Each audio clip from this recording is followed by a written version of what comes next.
श्रीमद् भागवत में भगवान की बहुत अंतरंग लीलाओं को ज्यादा प्रस्तुत नहीं किया, क्योंकि अधिकारी और अनधिकारी का विचार किया है। लोग अधिकारी हैं कि नहीं। श्री राधा तत्व, श्री किशोरी जी का तत्व अत्यंत गूढ़ है, अत्यंत रहस्यमय है। आप लोग उनका नाम जपते हैं, आप लोग किशोरी जी का नाम सुनते ही खड़े हो जाते हैं, नृत्य करने लगते हैं, आनंदित हो जाते हैं, वृंदावन बरसाना दर्शन करने जाते हैं, पर उनके मूल तत्व को समझने की सामर्थ्य वो तो कोई सद्गुरु ही प्रदान कर सकते हैं। उनके मूल भाव को जानने की सामर्थ्य किशोरी जी साधारण नहीं है। उनका प्रादुर्भाव धराधाम पर ज्ञान, भक्ति, वैराग्य आदि के स्थापन के लिए नहीं हुआ है। किशोरी जी का प्रादुर्भाव धराधाम पर केवल और केवल रसिक जनों को प्रेम रस पिलाने के लिए हुआ है। रसिक कौन है? जो सदा रस में ही रहते हैं,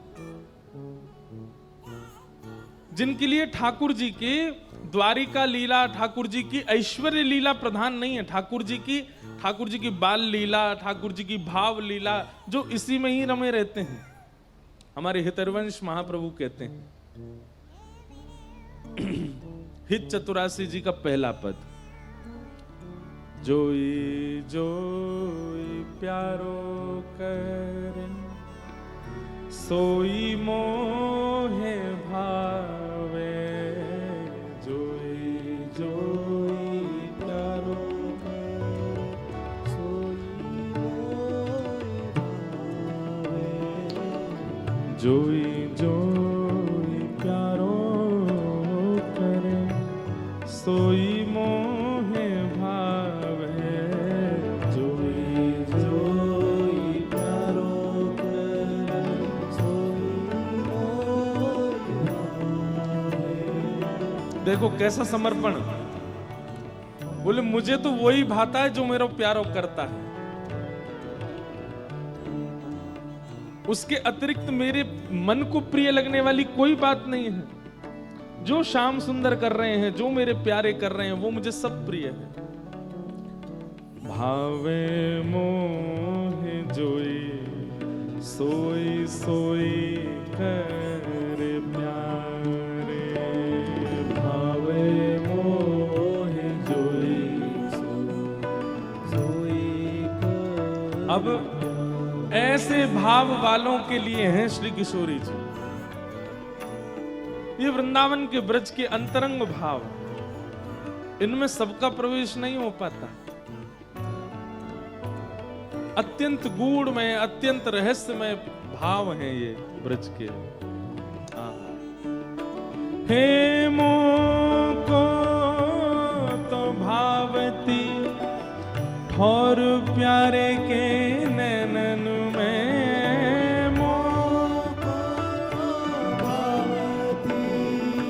ठौर प्यारे के नैनन में, मोको तो भावती ठौर प्यारे के नैनन में।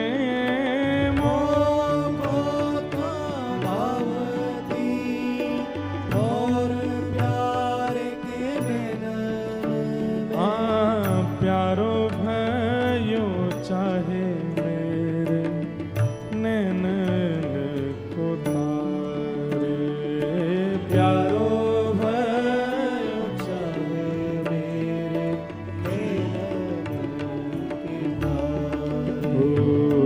जोई जोई प्यारो करे सोई मोहे भावे, जोई जोई प्यारो करे सोई मोहे भावे, भावे मोहे जोई सोई सोई कर प्यारे,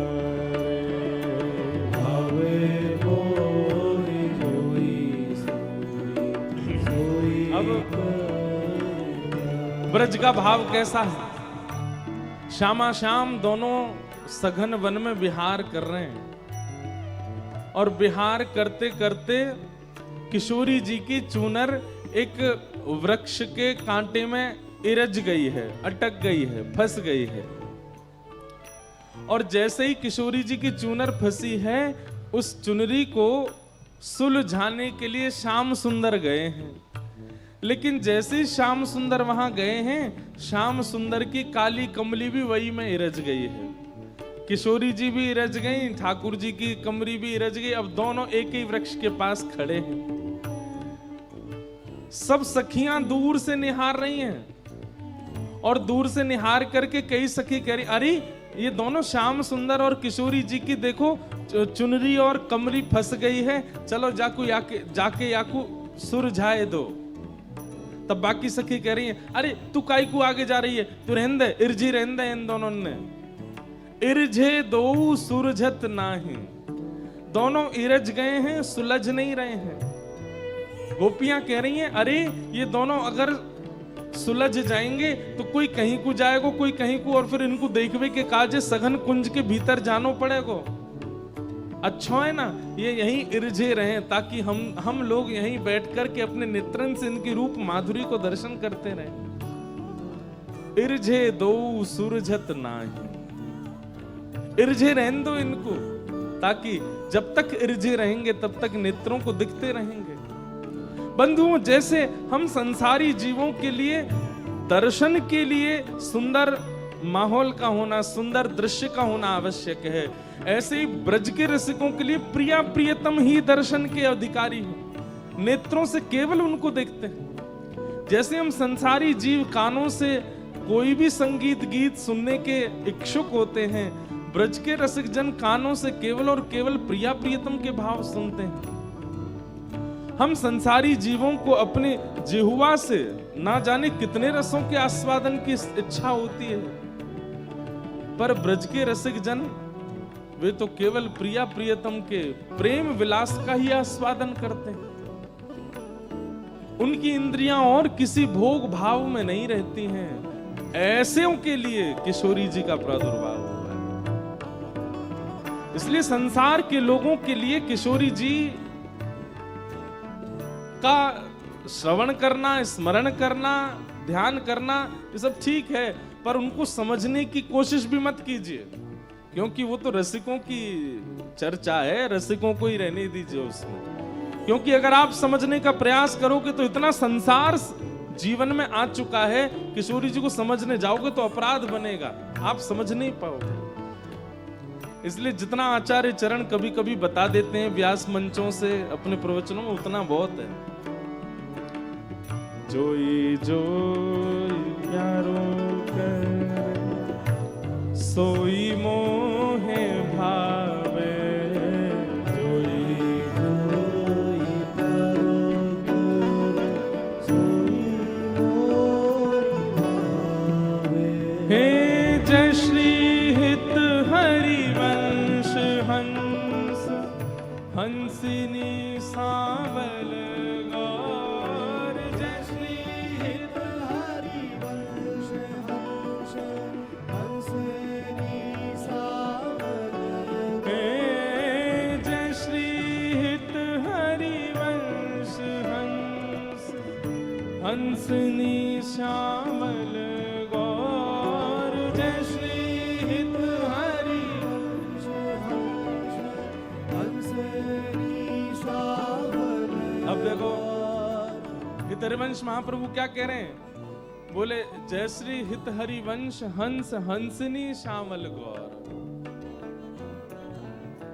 हंस गोरे ही होते हैं, लेकिन यहां पर दोनों प्रिया प्रियतम को हंस की उपमा दे रहे हैं। अब श्याम सुंदर यदि हंस हैं तो वो तो सांवले सांवले हंस हैं, और ये दोनों हंस हंसनी जब प्रेम सरोवर में विहार कर रहे हैं तो हितवंश महाप्रभु कह रहे हैं कि भैया नेत्रों से देख करके बताओ इस सरोवर की उपमा को कौन बढ़ा रहा है, गौर हंस या श्याम हंस? क्योंकि जलाशय का वर्ण भी श्याम है, और उसमें जब श्याम हंस आ गए हैं तो कहीं ना कहीं श्याम हंस तो दिख ही नहीं रहे हैं, गौर हंस श्री किशोरी जी का ही दर्शन हो रहा है। अरे बताओ तो इस सरोवर की तरंगों को सुंदर कौन बना रहा है, गौर हंस या श्याम हंस? हे जय श्री हित हरिवंश हंस, हंस ने श्यामल गौर। जय श्री हित हरिवंश हंस, हंस ने श्यामल गौर। कौन कहे कहो कौन करे चल, तरंग निन्यारे कहो कौन करे चल, तरंग। अब इसका कितना सुंदर रूप है। जब प्रिया प्रियतम दोनों जल में विहार कर रहे हैं तो श्याम सुंदर तो दिख नहीं रहे हैं। क्यों? जल का वर्ण भी श्याम है, आकाश का वर्ण भी श्याम है, और उसमें आधे आधे डूबे स्नान कर रहे श्याम सुंदर भी श्याम है। तभी क्या होता है, सूर्य का एक प्रकाश यमुना जी पर पड़ता है और उस यमुना जी से वह तरंग उठ करके किशोरी जी के मुखमंडल पर पड़ती है, और किशोरी जी के मुखमंडल से वही तरंग जाकर के फिर यमुना जी में पड़ती है, और जिस जगह श्याम सुंदर स्नान कर रहे हैं उस स्थान का यमुना जी का जल गौर वर्ण का हो जाता है। किशोरी जी की छाया पड़ने से उस जगह का जो यमुना जल है, उसकी जो तरंग है वो गौर हो जाती हैं और श्याम सुंदर दिखने लग जाते हैं। किशोरी जी श्याम वर्ण के यमुना जल में विहार करती हैं और किशोरी जी के प्रतिबिंब से यमुना जी का जल गौर हो जाता है और उसमें श्याम सुंदर विहार करते हैं। तब दूर बैठी सब रसिक और सखियां श्याम सुंदर का दर्शन करके कहते हैं, जय श्री हित हरिवंश हंस, हंस ने श्यामल गौर। जय श्री हित हरिवंश हंस, हंस ने श्यामल गौर। कहो कौन करे चल, तरंग निन्यारे कहो कौन करे चल,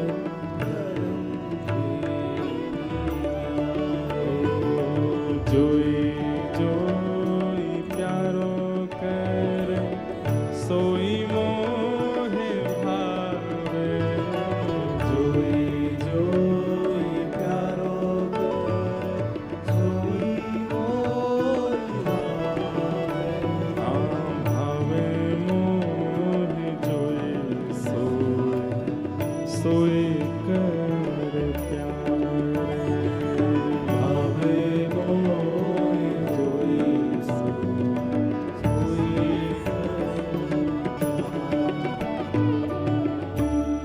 वृंदावन ब्रज भाव बिल्कुल अलग है, सबको समझ नहीं आ सकता। अब यहाँ तो हम लोग दो ज्ञान वैराग्य की चर्चा करते हैं, वृंदावन वाले क्या चर्चा करते हैं पता है? वृंदावन वाले कहते हैं, बोले ठाकुर जी किशोरी जी से पूर्णिमा पर मिलते हैं। आज हम क्यों बोल रहे हैं हमें ही नहीं पता, क्यों वृंदावन रस आ रहा है बार बार, सुन लो। अब वृंदावन के रसिकों की क्या, उनकी सोच क्या है? ग्रंथों को पढ़े हुए हैं, बहुत ज्ञानी हैं, व्याकरण शास्त्र आता है, लेकिन उनके चिंतन में क्या चल रहा है?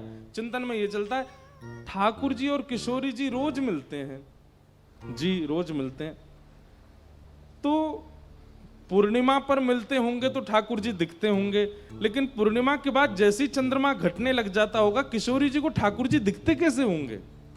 और अमावस्या पर तो क्या ही करना पड़ता होगा किशोरी जी को।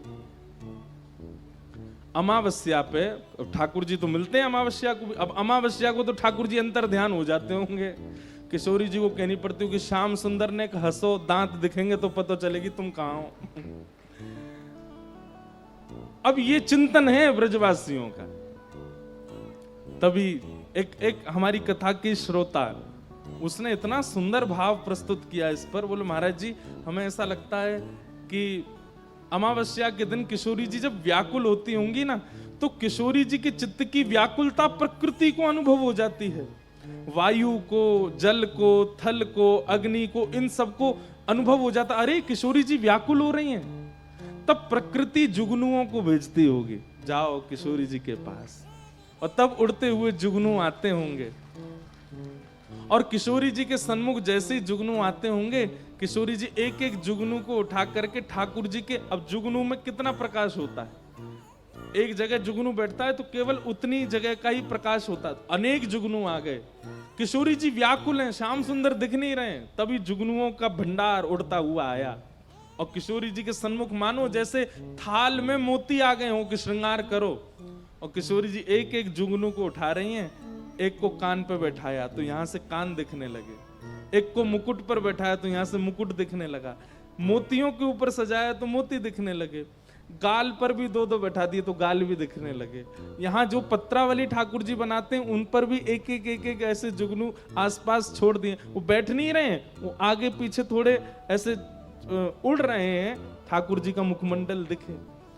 सर्वांगण श्री अंग पर जुगनुओं को विराजमान किया। आहा, त्रिभंग ललित श्याम सुंदर जुगनू बिहारी बने हैं आज। कौन ने बनाए? किशोरी जी ने बनाए। और जैसे ही श्याम सुंदर की इस छवि को देखा, अमावस्या के चंद्रमा ने विचार किया, धिक्कार है हमको कि हम आज अदृश्य हैं। तुरंत महादेव से प्रार्थना की कि हमारे श्राप को दूर करो। श्राप लगा ना चंद्रमा को कि एक दिन अदृश्य होगा। महादेव कहते हैं कैसे दूर कर दें तुम्हारे श्राप को? बोले अरे देखिए ना, श्याम सुंदर को देखने के लिए किशोरी जी को इतना श्रम करना पड़ रहा और हम अमावस्या बने बैठे हैं। हे महादेव, आज हमको कैसे भी आप पूर्णिमा बनाओ। तब महादेव आते हैं और आकर के एक दिन के लिए अमावस्या के चंद्रमा का श्राप दूर कर देते हैं। और अर्धरात्रि में अमावस्या के दिन कुछ क्षणों के लिए किशोरी जी को दर्शन हो जाए, इसलिए पूर्णिमा का चंद्रमा प्रकट हो जाता है और किशोरी जी लाल जी के साथ रास विहार करते हैं। ये है वृंदावन रस। वहां पर कोई इच्छा नहीं, बस प्रिया प्रियतम का ही चिंतन करते रहते हैं। ये कैसे सोते होंगे, ये कैसे उठते होंगे, ये मिलते कैसे होंगे। अब एक जगह हमारे यहां पद है, किशोरी जी सखियों के साथ, ठाकुर जी सखाओं के साथ। अब भाई प्रेम में भले ही सबको पता है कि ये प्रेमी हैं, लेकिन फिर भी सबके सन्मुख तो संकोच ही होता है ना। आजकल के बच्चों को नहीं होता, वो बात अलग है। आजकल के बच्चों बिल्कुल संकोच नहीं करते। हमारी कहीं कथा थी तो दो आए दंपति, युवा ही थे, 25-26 साल के होंगे, तो प्रणाम किया। अब मेरे को संकोचों में क्या कहूं, ये बहन भैया हैं कि पति पत्नी है, कौन है? मैंने कहा अच्छा कहाँ से आए? महाराज जी यहीं से आए हैं, हम दोनों पढ़ते हैं साथ में। अब मैं मन में सोचूं, एक ही परिवार से भैया बहन छोड़ दिए हैं, हॉस्टल में हो सकता है हूँ मिलने। मैंने कहा अच्छा क्या पढ़ते हैं आप? बोले ये इंजीनियरिंग करता है और मैं अभी सीए की पढ़ाई कर रही हूँ। मैंने कहा अच्छा, एक ही घर में रहते हैं? अब नहीं नहीं नहीं महाराज जी, ये मेरे प्रेमी हैं। मैंने कहा अच्छा, मैंने कहा ब्याह हो गया आपका? बोले नहीं ब्याह नहीं हुआ, पर हम साथ ही रहते हैं। मैंने कहा ब्याह की क्या योजना? ब्याह की अभी योजना नहीं, ऐसी अच्छा लग रहा है। मैंने वाह, हमसे क्या चाहिए? बोले हम रोज आपकी कथा सुनते हैं। मैंने कथा सुन के ब्याह की इच्छा नहीं हो रही आपकी? ये नहीं होता कि संग चलें, धर्म का पालन करें? नहीं महाराज जी अभी। मैंने कि भाई देखो, अब कथा सुनकर के अगर धर्म पालन की इच्छा हो तो कथा सुनो, और तुम ये सब ही करना है खुले में ऐसे। मैंने कहा ये तो अच्छा नहीं है। आजकल के युवाओं को संकोच नहीं होता। पर प्रेम, एक बात लिख लीजिएगा, प्रेम शुद्ध वही है जहां संकोच है। पति पत्नी के बीच में संकोच है, प्रियतम प्रियतमा के बीच में थोड़ा संकोच है। अगर संकोच नहीं है, सब स्पष्ट है, सब खुला है, तो वहां प्रेम टिक नहीं पाएगा। संकोच करना चाहिए थोड़ा। तो किशोरी जी संकोच करती हैं सबके सामने ठाकुर जी से बात करने में, भले ही सबको पता है, लेकिन जैसे ही श्याम सुंदर सामने से आते हैं तो किशोरी जी थोड़ी नजर छुपा लेती हैं, थोड़ा ऐसे खुद को ढक लेती हैं, ललता विशाखा को आगे कर लेती हैं, तुम आगे चलो, देखो श्याम सुंदर आ रहे हैं। देखना भी है और संकोच भी करना है। तो कहते हैं फिर श्याम सुंदर से बात कैसे होती है किशोरी जी की? क्योंकि सुबह तो संकोच करती हैं और शाम को एक ही स्थान पर रासलीला भी हो जाती है। ठाकुर जी को, किशोरी जी को कैसे पता होता है कि आज हमें कहां रास विहार करना है? बात तो हुई नहीं पूरे दिन। इतना सुंदर भाव हमारे ब्रज के रसिक वर्णन करते हैं। बोले किशोरी जी श्रृंगार में भाव प्रकट करके आती हैं। कैसे? श्रृंगार करते समय विचार करती हैं कि आज श्याम सुंदर से कहां मिलें। बोले शाम को एक तालाब है जिसमें कमल खिले हैं, उसके तट पर मिलेंगे। तो आज किशोरी जी कैसे वर्ण के वस्त्र पहनती हैं? बोले नीले वर्ण के वस्त्र पहनती हैं। इससे ठाकुर जी को संकेत हो जाएगा ये तालाब या नदी का संकेत कर रही हैं। और उसी में कुछ गुलाबी गुलाबी जो आकृति बन जाती हैं, उससे ठाकुर जी को संकेत हो जाए, ओहो नदी पे नहीं मिलेंगी, नदी में कमल नहीं होते, कमल तो तालाब में होते हैं, तालाब पे मिलेंगी। ठाकुर जी दूर से किशोरी जी का श्रृंगार देख के यही अनुभव करते हैं, मिलेंगी कहां। अब ठाकुर जी विचार करते हैं कि भाई तालाब तो बहुत है और बहुत तालाबों में कमल है, कौन से वाले तालाब पर मिलेंगी, उसका संकेत कैसे हो। तो किशोरी जी कानों में जो कुंडल पहन करके आई हैं, उनमें थोड़े थोड़े या तो मयूराकृति बनी हुई है, तो मयूराकृति से ठाकुर जी समझ अच्छा जिस तालाब के पास मोर ज्यादा रहते हैं वहां मिलेंगी। या फिर कभी कभी कुंडलों में तोते बने हुए हैं, तो ठाकुर जी समझ अरे जहां सुख ज्यादा हो वहां मिलेंगी। तो श्रृंगार से ठाकुर जी अनुमान लगा लेते हैं कौन सा तालाब है, कौन सा स्थान है जहां आज रास विहार होगा। उसके बाद ठाकुर जी ये संकेत पूछ रहे हैं कि हम अकेले आए कि मधुमंगल श्री दामा इन सबको संग लेके आए। तो किशोरी जी के मुखमंडल को देख करके ठाकुर जी अनुभव करते हैं केवल एक बिंदी लगी हो। तो किशोरी जी संकेत कर रही हैं किसी को नहीं लाना है, एकांत मिलन होगा।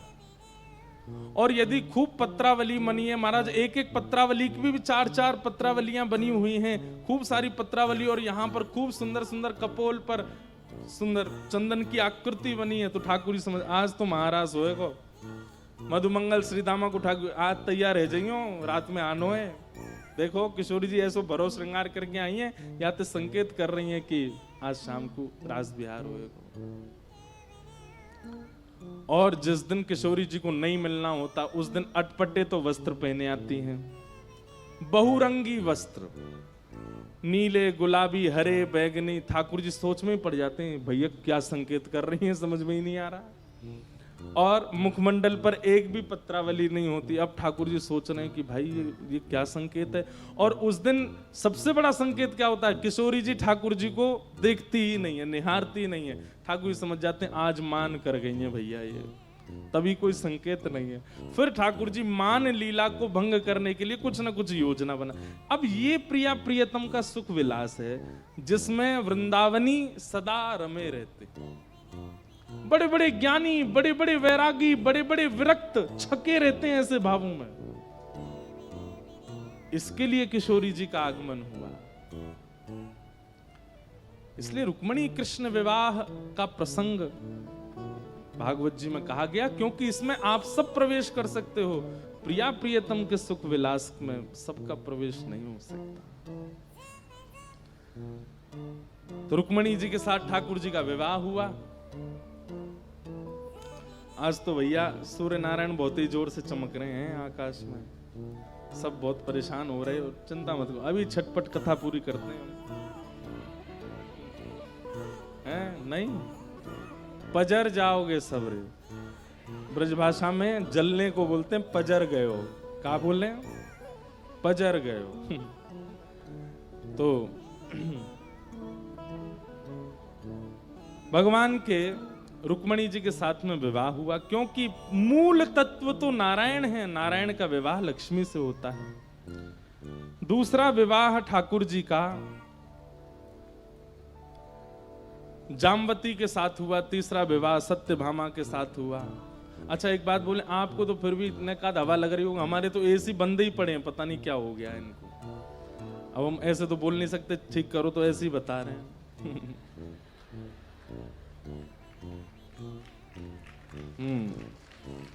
तो मुखिया को ही जब इतनी परेशानी होगी तो फिर बाकी के सब कैसे करेंगे। थोड़ा इधर घुमा दो, बस ठीक, थोड़ा नीचे कर दो।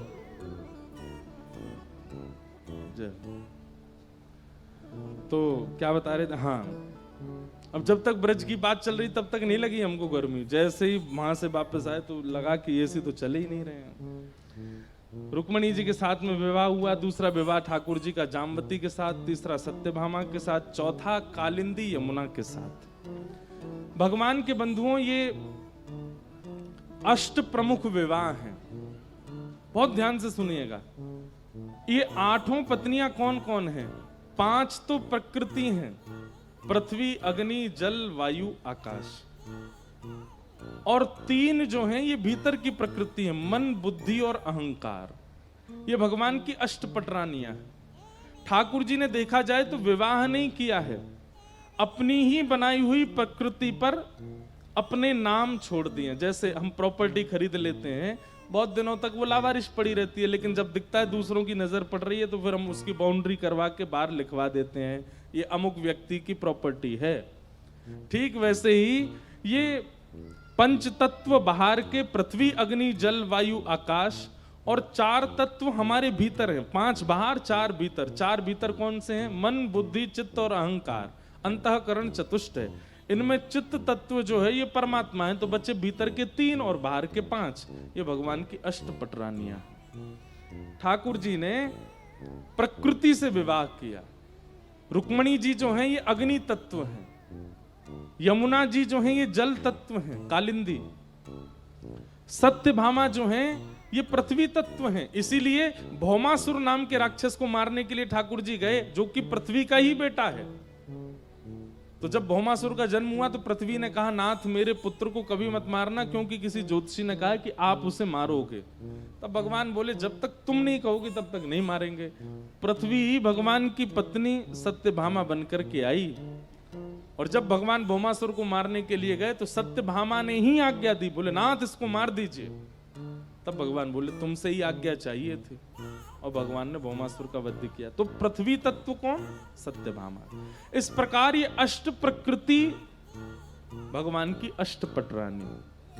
अब आती है बात 16,100 कौन है? तो वेद मंत्रों में, उपासना कांड में जो भगवत उपासना के 16,100 मंत्र हैं, आपके हाथ में पुष्प दिया गया, और पुष्प देकर के कहा गया वंशी धारण करने वाले परमात्मा का स्मरण करो। वंशी विभूषित करा नवनीर दाबात, पीतांबरा अरुण बिंब फला धरुष्ठात, पूर्णेन्दु सुंदर मुखा अरविंद नेत्रात, कृष्णात परम किमपि तत्त्वमहं न जाने। भगवान श्री कृष्ण का स्तवन करने के लिए जिस मंत्र का उच्चारण किया गया, ऐसे 16,100 मंत्र कृष्ण उपासना के, वे सब भगवान की पत्नी बन करके आए, और उनसे ठाकुर जी ने विवाह किया। तो देखा जाए तो किसी भी स्पष्ट जीव से ठाकुर जी ने ब्याह नहीं किया। अपनी उपासना के 16,100 मंत्र और अष्ट प्रकृति से भगवान ने विवाह किया। ये हैं 16,108 भगवान के विवाह हुए। भगवान की दिनचर्या का और ग्रहचर्या का वर्णन किया गया। ठाकुर जी की दिनचर्या बताई गई। ठाकुर जी सुबह सुबह उठ जाते हैं भोर में, और भोर में उठ करके स्नान ध्यान करके सबसे पहले ठाकुर जी ध्यान में बैठते हैं। आप कहेंगे ठाकुर जी किसका ध्यान करते हैं? जो ठाकुर जी का स्मरण करते हैं उनका ठाकुर जी स्मरण करते हैं, स्तवन करते हैं। वृंदावन में कितने भक्त, जगन्नाथपुरी में कितने भक्त, उड़ीसा में कितने, सब भक्तों का स्मरण ठाकुर जी करते हैं। और सब भक्तों का स्मरण करने के पश्चात फिर ठाकुर जी अपने पांचजन्य शंख का नाद करते हैं द्वारिका में। पांचजन्य शंख के नाद के बाद भगवान गौशाला जाते हैं, गौ सेवा करते हैं, फिर आकर के बाल भोग पाते हैं। फिर अपनी स्वधर्मा सभा में बैठ करके द्वारिका में क्या हो रहा है क्या नहीं हो रहा सबका ब्यौरा लेते हैं। फिर मध्याह्न भोजन ठाकुर जी बड़े बड़े संत और जो आए हुए होते हैं द्वारिका में उनके साथ बैठ करके करते हैं दोपहर का भोजन। रात्रि में फिर ठाकुर जी एक बार द्वारिका भ्रमण के लिए जाते हैं, और रात्रि में फिर परिवार को समय देकर उनके साथ प्रसाद पाके शयन करते हैं। इस प्रकार एक सामान्य सी दिनचर्या भगवान द्वारिकाधीश की बताई गई। ग्रहचर्या का वर्णन किया गया। ठाकुर जी घर में कैसे रहते हैं, पर्सनल लाइफ कैसी चल रही है ठाकुर जी की, इसका वर्णन श्री नारद जी महाराज ने किया। नारद जी बोले मैं ठाकुर जी के गृहस्थाश्रम को देखने गया कि ठाकुर जी पत्नियों के साथ कैसे रहते हैं। कहते हैं बोले ऐसे कोई गृहस्थी नहीं रहता होगा जैसे ठाकुर जी रहते हैं। रुक्मणी जी के भवन में मैंने जाकर के देखा कि ठाकुर जी बैठे हैं और रुक्मणी जी भोजन पवा रही हैं, ठाकुर जी बातें कर रहे हैं, बीच बीच में पाते हैं और एक एक ग्रास रुक्मणी जी को पवाते हैं। दूसरे भवन मैंने सत्यभामा जी के में जाकर के देखा तो ठाकुर जी सत्यभामा जी के केश गूंद रहे हैं। ऐसा प्रेम प्रवाह कर रहे हैं। जब मैं जामवती के कक्ष में गया तो वहां मैंने देखा कि ठाकुर जी अपने बालकों के साथ खेल रहे हैं और जामवती बड़ी खुश हो रही हैं देख करके। जब कालिंदी के कक्ष में गया तो ठाकुर जी भी सांवले हैं और यमुना जी भी सांवली हैं, तो ये दोनों एक दूसरे का श्रृंगार कर रहे हैं। नारद जी कहते हैं मैं इतनी द्रुत गति से दौड़ता था कि अगले भवन में ठाकुर जी नहीं मिलेंगे, क्योंकि वो तो कालिंदी के साथ हैं, वो तो रुक्मणी के साथ हैं। लेकिन अंत में मुझे पता चला कि ठाकुर जी तो 16,108 रूप बना के एक एक पत्नी के साथ एक साथ निवास करते हैं और सबको सुख देते हैं, अपने गृहस्थाश्रम का पूर्ण निर्वहन करते हैं। मैं परमात्मा हूं, मैं परब्रह्म हूं, मैं बहुत व्यस्त हूं, मैं समय नहीं दे सकता, ये व्यवहार नहीं है ठाकुर जी का। सबको समय देते हैं, सबके साथ उचित व्यवहार करते हैं। नारद जी ने भगवान के ग्रहचर्या का दर्शन किया। कहीं कहीं ठाकुर जी के कलह भी हो रहे हैं, वो भी नारद जी ने देखे। कैसे कलेश हो रहे हैं ठाकुर जी, जबरदस्ती लड़ रहे हैं ठाकुर जी। किससे लड़ रहे हैं? एक प्रणय कलह तो रुक्मणी जी के लिए ही आता है भागवत जी में। भगवान बोले ये कभी गुस्सा ही नहीं होती हम पे, ये रुक्मणी आज तक इतने साल हो गए हमारी शादी को, इसको गुस्सा क्यों नहीं आता है? तो एक दिन ठाकुर जी बोले रुको, हम इसको गुस्सा दिलाएंगे आज। तो भगवान बोले ए रुक्मणी जी, बोले जी आज बढ़िया दाल भात बनाना, हम शाम को आके पाएंगे। रुक्मणी बोली जो आ गया। और ठाकुर जी बोलते हैं तो और आनंद से बनाते हैं सब। 4-5 प्रकार के भात बनाए, केसर वाले भात, मीठे भात, नमकीन भात, सादा भात, दाल आदि बनाई। ठाकुर जी जैसे शाम को आए तो पहले ही सोच के आए कि मुझे लड़ना है रुक्मणी से। जैसे थाली पर बैठे तो रुक्मणी जी ने परोसा। ठाकुर जी बोले अब हमारा मन नहीं कर रहा भात खाने का, तुम तो रोटी बना के ले आओ। रुक्मणी जी अच्छा कोई बात नहीं, अभी लाती हूँ, रोटी बना के लिए आई। लीजिए रोटी अब रोटी का मैं पराठा बनाऊं। रुक्मणी जी बोली पराठा बना देते, पराठा बना करके ले आए। सुनो देवी मुझे भूख ही नहीं लग रही, मैं तो सोने जा रहा हूं। रुक्मणी जी बोली कोई बात नहीं, आप सहन कर लो। इतनी सुबह से बना रही हैं सब कुछ, लेकिन रुक्मणी जी को फिर भी क्रोध नहीं आया। ठाकुर जी पौड़ गए, रुक्मणी जी चरण दबाने लगी। थोड़ा धीरे दबाओ ना, बहुत तेज दबा रही हो। रुक्मणी जी धीमे धीमे दबाने लगी। अब अभी भी तेज दबा रही हो, और धीमे दबाओ। रुक्मणी जी अब बिल्कुल स्पर्श कर रही हैं। अरे मेरे पांव में दर्द हो रहा है, थोड़ा धीरे दबाओ। रुक्मणी जी हाथ ऊपर करके अपनी छाया से दबा रही हैं। ठाकुर जी कह रहे हैं नहीं मानोगी तुम अभी। बोले मैं स्पर्श ही नहीं किया, आप क्यों नाटक कर रहे हो इतना? अब देवी मुझे तो भूख लग रही है, मैं तो पाऊंगा। बोले चलो पालो। अंत में ठाकुर जी ने हाथ पकड़ा, तुम क्रोध क्यों नहीं कर रही हो हम पे? हम तुमसे इतना लड़ने का प्रयास कर रहे हैं, ये करते हो, तुम लड़ती नहीं हो हमसे। रुक्मणी जी कहती हैं जिसको श्याम घन प्राप्त हुए हों, जिसको ऐसा अमूल्य रत्न प्राप्त हो गया हो, उसकी हर अवस्था स्वीकार है। अभी चतुरासी जी का पद है, जोई जोई प्यारो करे सोई मोहे भाव। ठाकुर जी को जब किसी से अत्यंत प्रेम होता है ना तो ऐसे ही परेशान करते हैं, और व्यक्ति परेशान हो जाता है ना तो ठाकुर जी कहते हैं फेल हो गया। लेकिन उनके अनेक प्रयास करने पर भी सामने वाला परेशान ना हो। जैसे राखो तैसे रहूं, आप जो करना चाहो कर लो, हम परेशान नहीं होंगे। ठाकुर जी को वही प्रिय होता है। अंत तो गत्वा रुक्मणी जी के इस प्रेम को ठाकुर जी ने स्वीकार किया। रुक्मणी जी ने कभी क्रोध नहीं किया ठाकुर जी पर। और एक पत्नी है भगवान की सत्यभामा, वो 365 दिन में एक बार प्रेम से बात करती हैं ठाकुर जी से, नहीं तो डांटती ही रहती हैं। ठाकुर जी बहुत डरते हैं सत्यभामा से।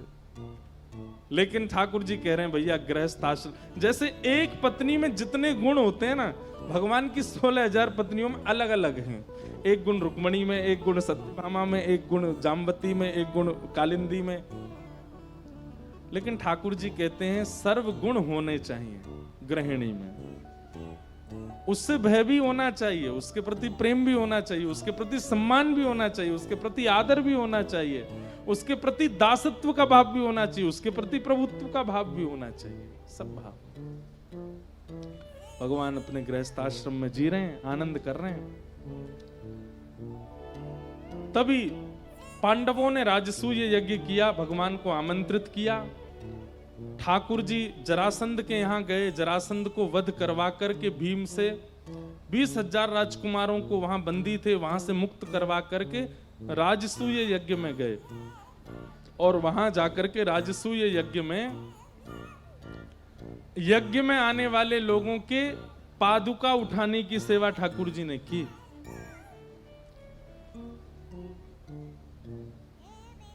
यज्ञ में जबकि अग्र पूजा भगवान की थी, भगवान को ही प्रधान पीठ दी गई थी, लेकिन फिर भी ठाकुर जी यज्ञ में एक सेवा लेते हैं। कौन सी सेवा? बोले जितने लोग यज्ञ में आएंगे सबकी पादुका उठा करके रखने का काम हमारा है। ये देख करके सब आनंदित हो गए। बोले नाथ, जीवन में वर्सेटाइल होना कोई आपसे सीखे। आपको दुनिया प्रभुत्व प्रदान करती है, पर आपका जो स्वरूप है, आपका जो स्वभाव है, वो सबके चित्त को मोह लेता है। भगवान का विष्णु सहस्त्र नाम में एक नाम आता है मान देना। ये दूसरों को मान देना जानते हैं। ठाकुर जी का स्वभाव क्या है? क्रेडिट्स दे देते हैं, करने के बाद भी सब कुछ आपको दे देंगे।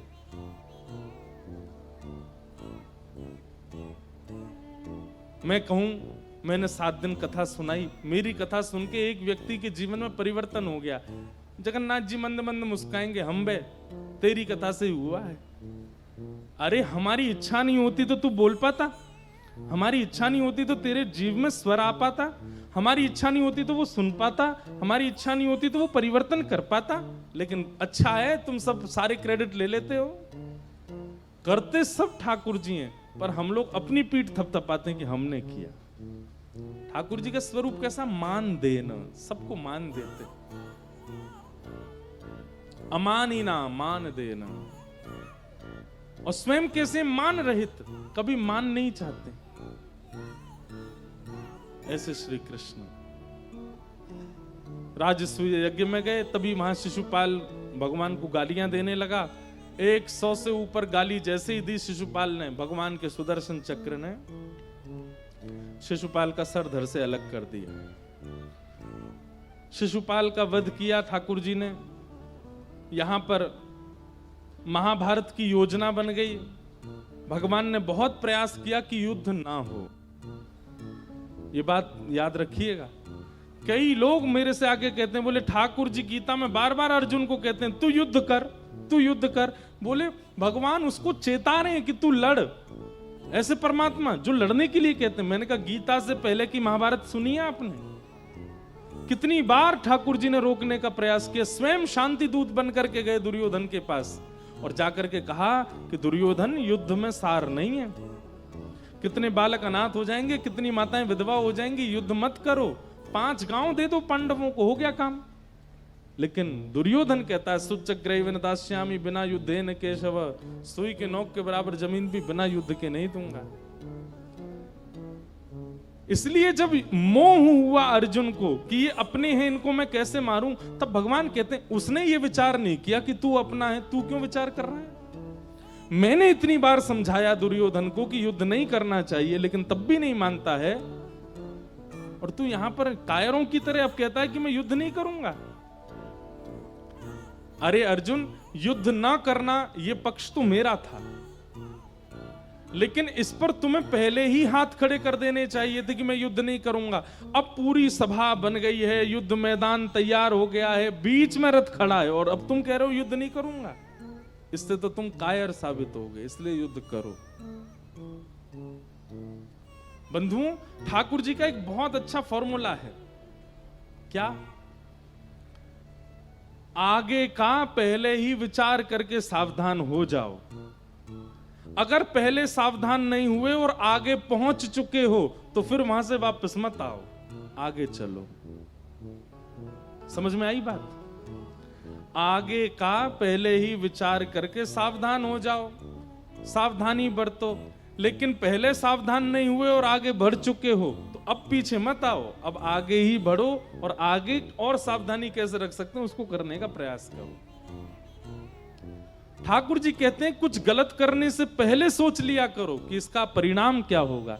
और अगर आपने परिणाम नहीं सोचा है, गलत करने लग गए हो, तो फिर गलत स्थिति में आकर के अब वहां कायरों की तरह रोइए मत कि मैंने क्या कर दिया, मुझसे अपराध हो गया, मैंने ऐसा नहीं किया होता तो अच्छा रहता, मैंने पिताजी की बात मानी होती तो। अब रो मत वहां पर। अब जो बिगड़ गया है आगे कैसे संभलेगा उसका विचार करो। ये ठाकुर जी का फॉर्मूला रहता है।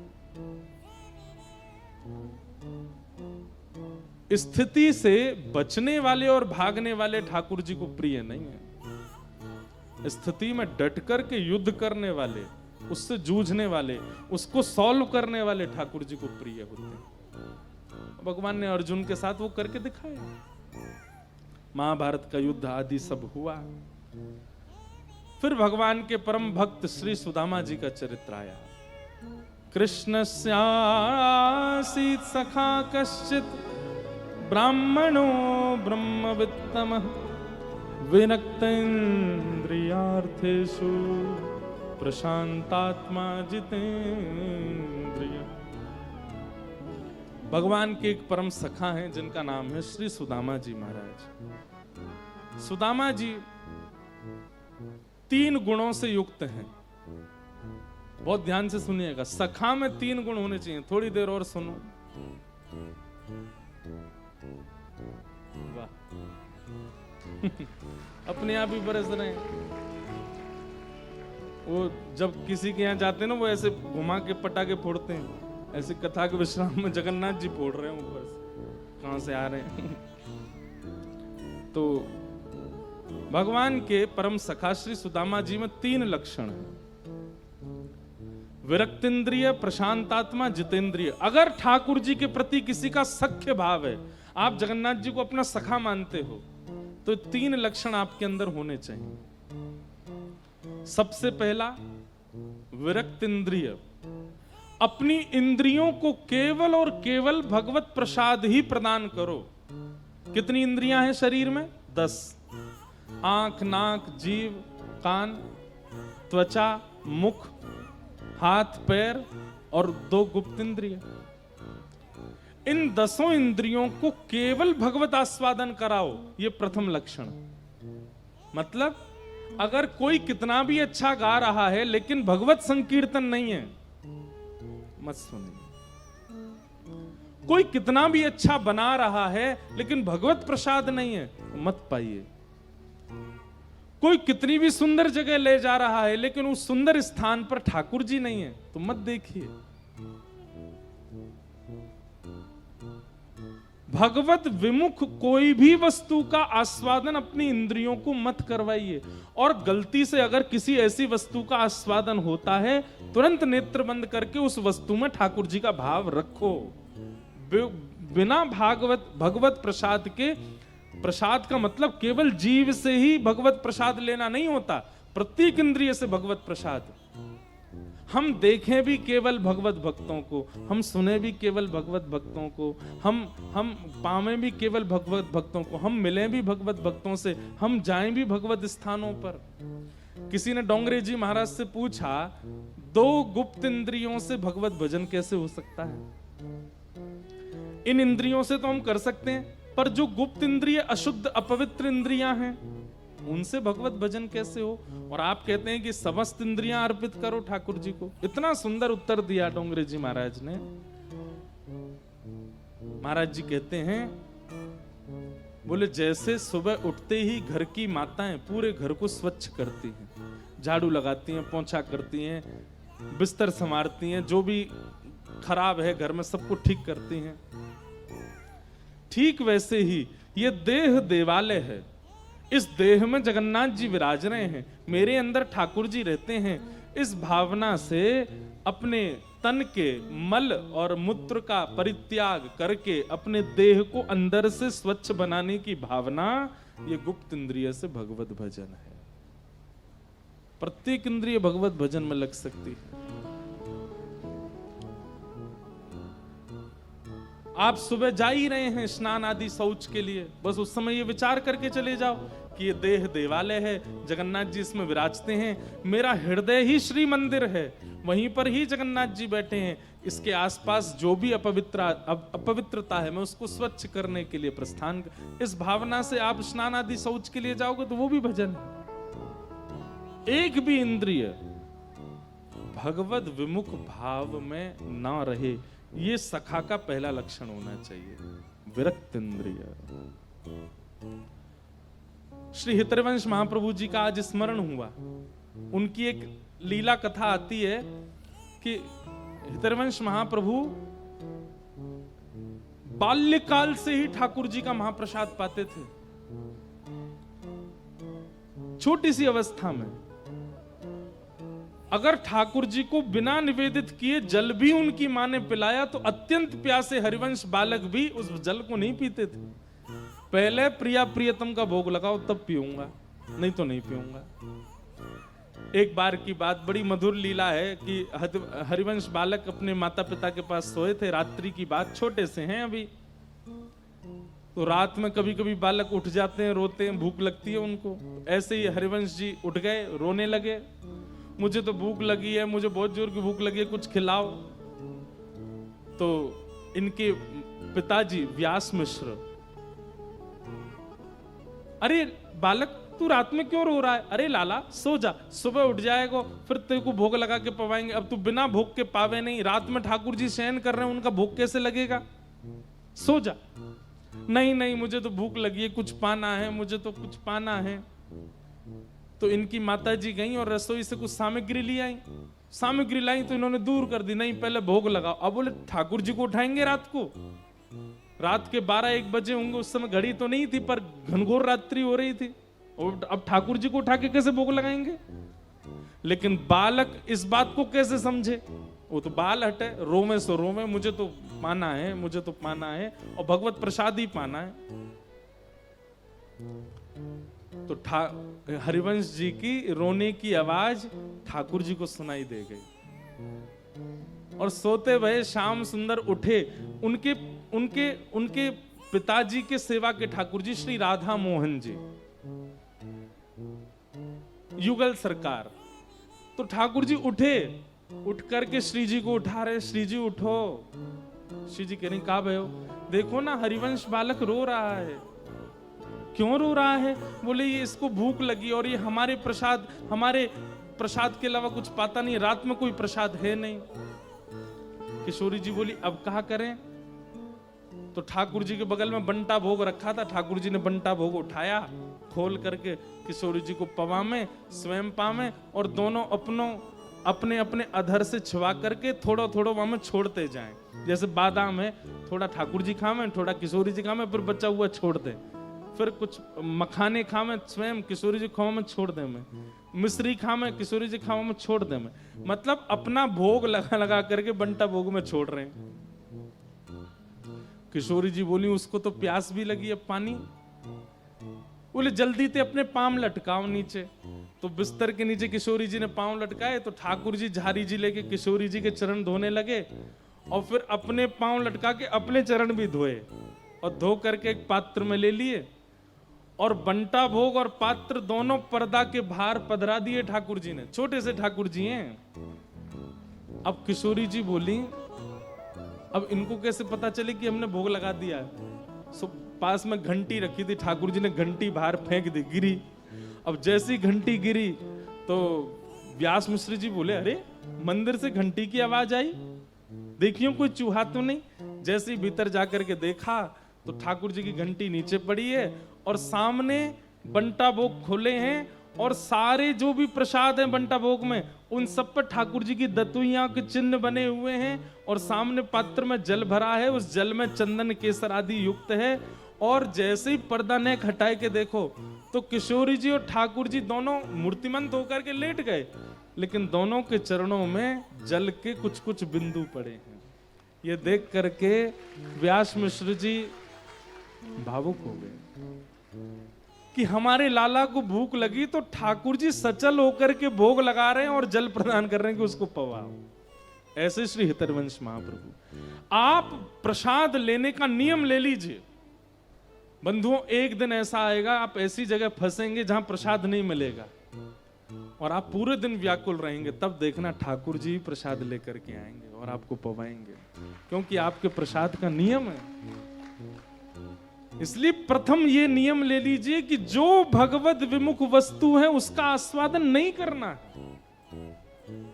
आप ये नियम धारण करेंगे तो ठाकुर जी पूरी योजना बनाएंगे कि भगवत सन्मुख वस्तु ही प्राप्त हो। दूसरा, प्रशांत आत्मा। सुदामा जी का दूसरा गुण क्या है? अत्यंत शांत, प्रशांत, कम बोलते। और तीसरा, जितेंद्रिय, अपनी इंद्रियों को जीत रखा है। ये तीन लक्षण सखा में होने चाहिए, तभी ठाकुर जी उसका सखत स्वीकार करते हैं।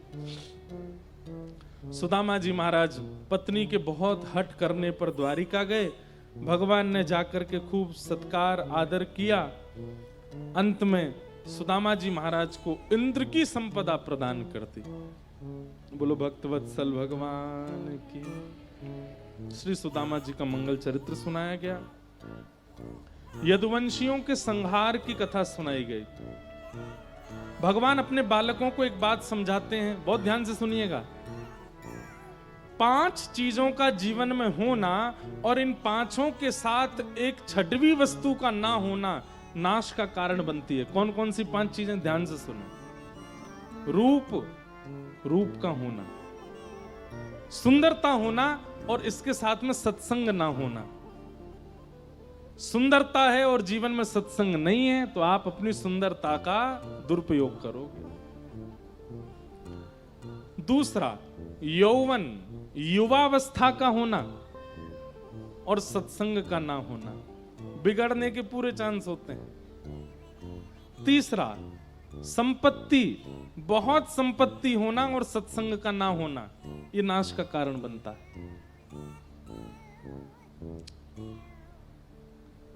और चौथी वस्तु, बहुत सम्मान मिलना और सत्संग का जीवन में ना होना।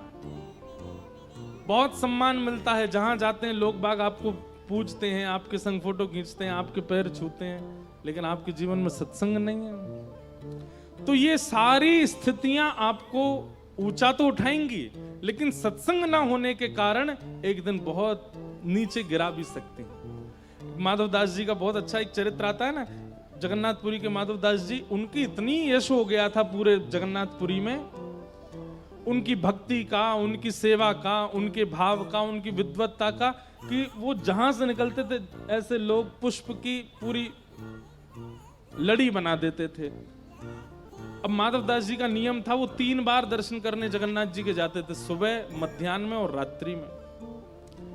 तीनों बार उनके भवन से लेकर के जगन्नाथ मंदिर तक फूल ही फूल बिछे होते थे।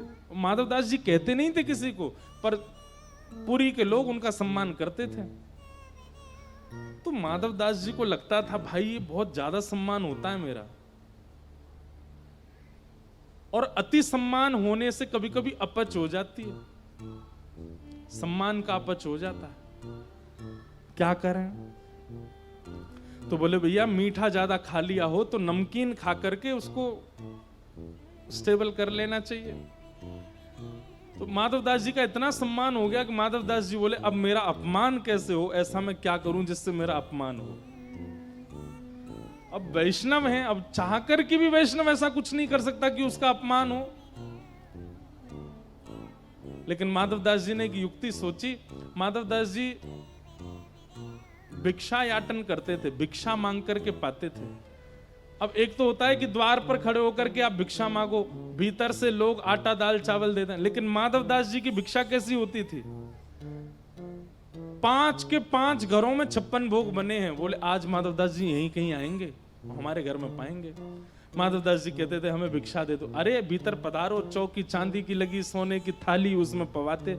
माधवदास जी बोले हमारी भिक्षा तो भिक्षा से ही नहीं रह गई है, अब इतना लोग सम्मान करते हैं। तो एक दिन माधवदास जी कहीं भ्रमण कर रहे थे, तभी आपने देखा एक गली में एक माताजी, बूढ़ी माताजी, और वो बड़ी कर्कश स्वभाव की, वो अड़ोसियों से भी लड़ रही है, पड़ोसियों को भी डांट रही है, किसी के घर में ईंटा फेंक रही है, कहीं पत्थर मार रही है, बच्चों के पीछे छड़ी लेके भाग रही है। माधवदास जी बोले, मिल गई यजमान, आज इसी के घर भोजन करूंगा। गुस्से में तिल मिला रही थी, अपने घर में बैठ करके कुछ कर रही थी। इतने में माधवदास जी, अच्छा हमारे ब्रज में तो ऐसा नियम है कि जो भिक्षा करने वाले महापुरुष होते हैं ना, आज भी हमारे घर आते हैं। वो कैसे करेंगे पता है? जितनी देर गौ दोहन होता है, गौ दोहन में लगते हैं 6 मिनट 7 मिनट, उतनी देर वो आपके द्वार पर खड़े होकर के और मंजीरा बजा के कीर्तन करेंगे। अगर उतनी देर में आपने उनको भिक्षा दे दी, मधुकरी दे दी, तो पाएंगे, नहीं तो चले जाएंगे। हमारी माता जी ध्यान रखती हैं, जब हम लोग सब बाहर होते हैं, घर पे किसी को छोड़ के जाती हैं, वो कह के जाएंगी, मंजीरे की आवाज आए तुरंत बाहर जाके प्रसाद दे देना बाबा, नहीं तो भूखो रहेगो। ऐसे कई महापुरुष हैं ब्रज में। तो माधवदास जी मैया के द्वार पर जाकर के मंजीरा बजाने लगे, हरे कृष्ण कृष्ण कृष्ण। मैया बोली, क्या बात है? बोले, मैया हम भिक्षा पाते हैं, कहीं भी चले जाते हैं, आज आपके घर में पाने की इच्छा है। मैया कर्कश स्वभाव की, बोले आओ बैठो। माधवदास जी को भिक्षा पवा दी। माधवदास जी बोले, यहाँ अच्छा ना ज्यादा सम्मान होता है, ना ज्यादा ऐसा कुछ होता है, अच्छा यहीं पाऊंगा। अगले दिन माधवदास जी फिर आ गए। क्या बात है बाबा, कल तो दिया था आपको? बोले, मैया आज भी पवा दो, बड़ा स्वाद लगा था कल आपका भोजन, इसलिए हमारा मन हुआ कि हम पालें। मैया बोली, बैठ जाओ। मैया ने भीतर जाके सोची, रोज रोज आ रहा है, ऐसा कुछ कर दूं कि कल से नहीं आए। तो सब्जी में जबरदस्ती मिर्च डाल दी, नींबू निचोड़ दिया, इतनी तीखी कर दी कि ये खाएंगे और मचल जाएंगे। लो बाबा पाओ। माधवदास जी ने जैसे ही पाया, पाते ही आंख बंद हो गई, आंसू निकलने लगे, इतनी मिर्च। लेकिन माधवदास जी समझ गए ये जानबूझ के कर रही है कि कल से मैं नहीं आऊं। और मैया पूछे, बाबा कैसा बना है? माधवदास जी के, बहुत स्वाद, कल से भी अच्छा आज बना है। मैया बोली, इस पे तो कोई फर्क नहीं पड़ा। अब आज माता जी सुबह से ही चिंता में थी कि कहीं आज बाबा नहीं आ जाए। गोबर का चौका लगा रही थी घर में। बाहर आकर के माधवदास जी मंजीरा बजाने लगे। मैया बोली, क्या बात है? बोले, मैया भिक्षाम देहि। इतनी जोर से क्रोध आया कि वो पोंछा ही गोबर का फेंक के मार दिया। लो भिक्षा, खा लो इसको। अब भिक्षा में जो मिल जाए वो स्वीकार करना पड़ता है। पोंछा गोबर का लेकर के, जय हो जगन्नाथ, आज तो यही भिक्षा मिली है। लेकिन माधवदास जी का नियम था कि रोज ठाकुर जी को अर्पित करते थे भिक्षा, फिर पाते थे। अब ये गोबर का पोंछा कैसे अर्पित करें ठाकुर जी को? जाकर के उसको धोया, धो करके उससे गोबर हटाया, और जो पोंछा था उसके सूत, उसके धागे अलग अलग किए, सूत अलग अलग करके उसका बढ़िया दिया बनाया। दिया बना करके उसको बढ़िया पात्र में रखा, उसमें घी डाला और उसमें अग्नि प्रज्वलित करके महाप्रभु जगन्नाथ जी की आरती कर दी। बोले, ये भी अर्पित। क्यों करते थे माधवदास जी ऐसा? क्योंकि बहु सम्मान कई बार आपकी वास्तविकता को नष्ट कर देता है। हम व्यासपीठ पे बैठते हैं, हम कभी कभी अनुभव करते हैं कि पहले का कई आंतरिक स्वभाव इतना सम्मान मिलने से घट जाता है, लेकिन फिर सत्संग से वो समत्व होता है। पर घटने की बड़ी हम तो रोज कथा कर रहे हैं, तो हमको इतनी सावधानी रखनी पड़ती है। हमको पता चलता रहता है कि बहुत सम्मान से क्या घटना घट रही है भीतर। सामान्य व्यक्ति का जब बहुत सम्मान हो जाता होगा तो वो तो किस स्थिति में पहुंच जाता होगा। अरे पैर नहीं टिकते जमीन पर, उड़ने लगता आकाश में आदमी। इसलिए बहुत सम्मान की इच्छा मत रखो। तो रूप, यौवन, संपत्ति, बहु सम्मान और इनके साथ सत्संग का ना होना, ये भगवत भक्ति में बाधा बनता है। भगवान अपने पुत्रों को समझाते हैं, यदुवंशियों को समझाते हैं, तुम्हारे पास रूप भी है, यौवन भी है, संपत्ति भी है, सब कुछ है, पर तुम लोग सत्संग नहीं करते। यदुवंशी बोले, अरे हम क्यों सत्संग करें, हम तो भगवान के ही वंशज हैं, हमको सत्संग की क्या आवश्यकता है। सत्संग तो वो करते हैं जो आपको पाना चाहते हैं, हमको तो आप मिले हुए हो। ठाकुर जी बोले, यही नाश का कारण बनेगा तुम्हारा। मेरे मिलने के बाद भी सत्संग का त्याग मत करो।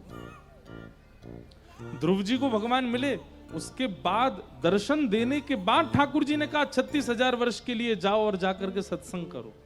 36,000 वर्ष। प्रहलाद जी को ठाकुर जी मिले, उसके बाद प्रहलाद जी को आज्ञा की कि सत्संग करो।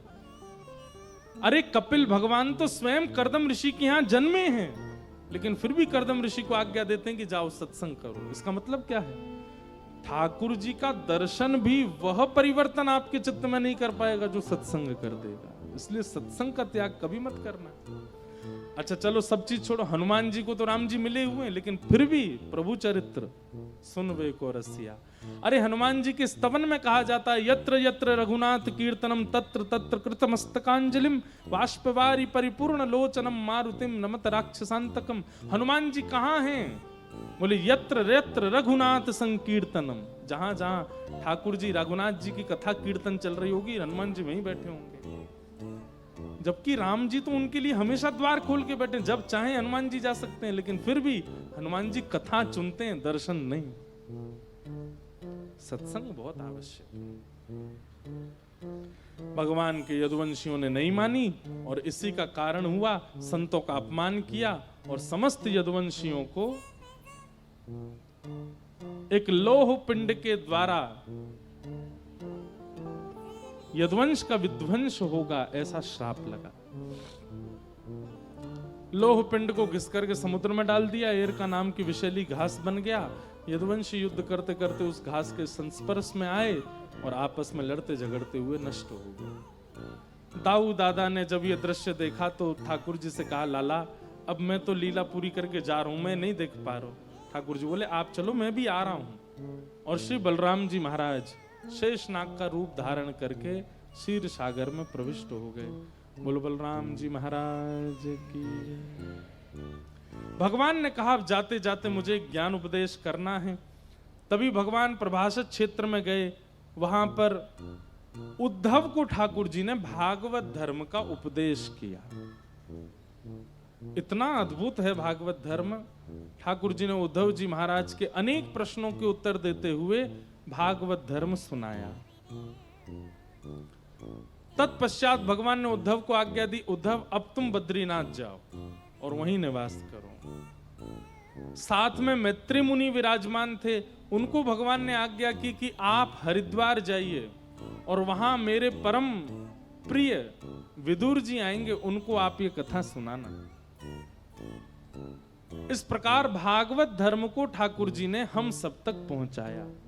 उद्धव जी के द्वारा, विदुर जी के द्वारा, वेद व्यास जी के द्वारा ठाकुर जी ने सब तक ये भागवत के मूल रचयिता स्वयं ठाकुर जी हैं, उनके द्वारा ही ये जन जन तक पहुंचा है।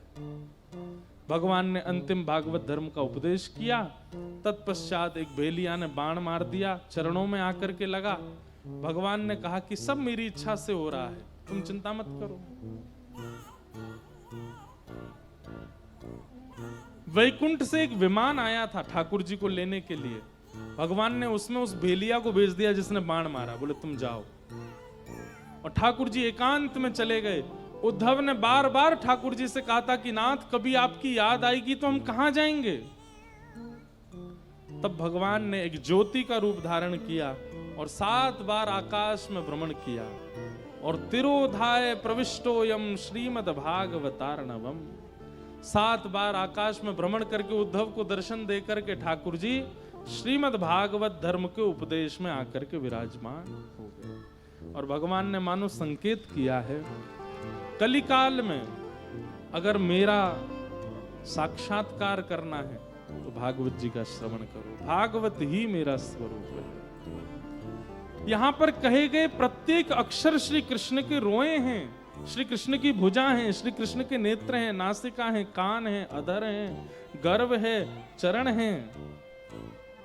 आप अब तक जो जो श्रवण कर रहे थे वो कोई शब्द नहीं है, वो कोई कथा नहीं है, वो कोई लीला नहीं है, साक्षात श्री कृष्ण है। उन्हीं शब्दों को अपने चित्त में अवस्थित व्यवस्थित कर लीजिए, उसी से ही श्री कृष्ण प्रकट चित्त में हो जाएंगे और दर्शन देंगे। बोलो भागवत महापुराण की जय। परीक्षित जी महाराज इनको राज्य गद्दी पर बिठा करके पांडव स्वर्गारोहण को चले गए थे। कलयुग इनको मिला था, इन्होंने उसको 5 स्थान दिए। एक संत का अपमान हो गया जिसके कारण 7 दिन में मरने का श्राप लगा। शुकाचार्य जी ने आकर के 7 दिन तक इनको कथा सुनाई। आज कथा का विश्राम। श्री सुखदेव जी महाराज कहते हैं, परीक्षित त्वम तु राजन मरिष्येति पशु बुद्धिम इमाम जही। हमारी मृत्यु नहीं होती, हमारी आत्मा दिव्य हुए, वो शरीर बदलती है, कभी एक शरीर में कभी दूसरे शरीर में। कर्म बंधन के कारण उसको बार बार जन्म लेना पड़ता है, लेकिन भक्ति कर्म बंधन का त्याग करवा देती है और फिर सदा सर्वदा के लिए भगवत प्राप्ति करा देती है, जिससे पुनर्जन्म नहीं होता। तुमने कथा श्रवण कर ली, अब तुम्हारा पुनर्जन्म नहीं होगा। अब तुम भगवत धाम ही जाओगे और ठाकुर जी में विलीन होगे। लेकिन कब? परीक्षित को तो उसी समय तक्षक सर्प डसने वाला, इसलिए उनके लिए तभी भागवत जी लाभकारी थी। हमारे आपके लिए सुने हुए इन भावों को अब जीवन में उतारना है, और जीवन में जैसे जैसे उतारते जाएंगे पुनर्जन्म न विद्यते, फिर पुनर्जन्म नहीं होगा। इस प्रकार भागवत जी का आस्वादन कराया। तक्षक सर्प ने आकर के परीक्षित को डस लिया। उनका पंच भौतिक देह तो जल गया, लेकिन दिव्य आत्मा दिव्य रूप धारण करके और एक विमान में विराजमान होकर के भगवत धाम को प्रस्थान कर गई। बोलो भागवत महापुराण की। मार्कंडेय ऋषि ने प्रलय काल का दर्शन किया। अनेक अनेक भाव सब सुनाए गए, सबको हम प्रणाम मात्र करते हैं। भागवत जी का अंतिम श्लोक सब लोग 3 बार मेरे साथ बोलेंगे। सब लोग सीधे बैठ जाओ, शुद्ध उच्चारण कीजिएगा। नाम संकीर्तनम यस्य, नाम संकीर्तनम यस्य, सर्व पाप प्रणाशनो, सर्व पाप प्रणाशनो, प्रणामो दुख समनः, प्रणामो दुख समनः, तम नमामि हरिं परम, तम नमामि हरिं परम। नाम संकीर्तनम यस्य, नाम संकीर्तनम यस्य, सर्व पाप प्रणाशनो, सर्व पाप प्रणाशनो, प्रणामो दुख समनः, प्रणामो दुख समनः, तम नमामि हरिं परम, तम नमामि हरिं परम। नाम संकीर्तनम यस्य, नाम संकीर्तनम यस्य, सर्व पाप प्रणाशनो, सर्व पाप प्रणाशनो, प्रणामो दुख समनः, प्रणामो दुख समनः, तम नमामि हरिं परम, तम नमामि हरिं परम, तम नमामि हरिं परम, तम नमामि हरिं परम, तम नमामि हरिं परम। तम नमामि हरिं परम। जय जय श्री राम, जय जय श्री राधे, जय जय श्री राम। श्री जगन्नाथ महाप्रभु की जय, बलभद्र सुभद्रा मैया की, लीलाचल धाम की, जय, नील चक्र की, जय, सुदर्शन जी महाराज की, जय, साक्षी गोपाल की, जय, समुद्र नारायण भगवान की, जय, जय जय श्री राम। प्यारे गिरधर लाल